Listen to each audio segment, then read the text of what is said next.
and welcome back to Straight Talk. We recently celebrated Constitution Day, so it's the perfect time to understand how the states can help rein in the federal government. The founders of our Constitution made it very clear that the states should have the majority of the power and that the federal government's power should be limited. In the Federalist Papers number 45, James Madison wrote, quote, "The powers delegated by the proposed Constitution to the federal government are few and defined. Those which are to remain in the state governments are numerous and indefinite. The former will be exercised principally on the external objects, as war, peace, negotiation, and foreign commerce, with which last the power of taxation will, for the most part, be connected.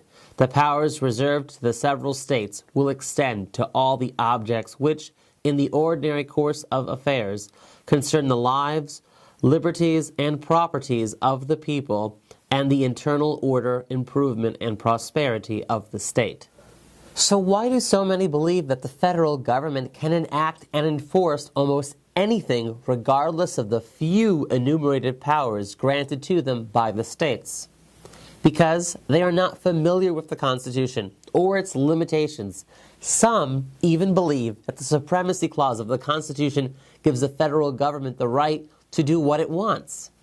According to an article written by constitutional law attorney Joe Wolverton for the New American Magazine, quote, "The Supremacy Clause does not declare that all laws passed by the federal government are the supreme law of the land, period.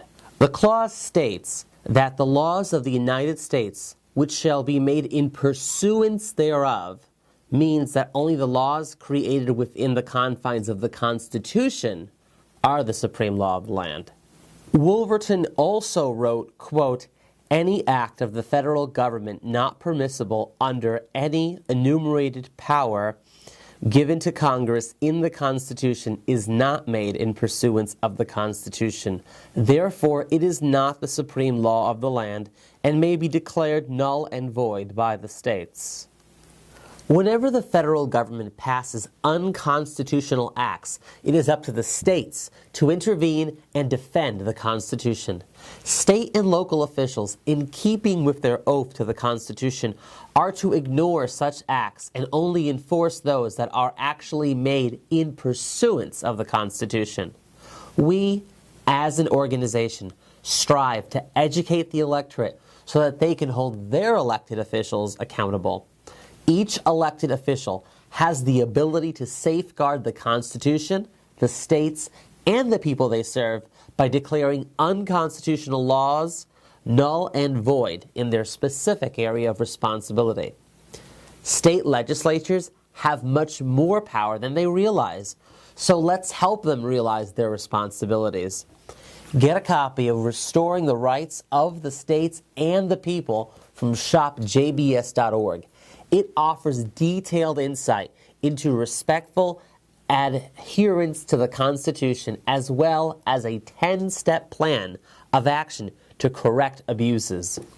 Constitutional lawyer Dr. Edwin Vieira, who has argued and won cases in front of the U.S. Supreme Court, called this booklet a, quote, "very timely reminder of the fundamental principles of American political science."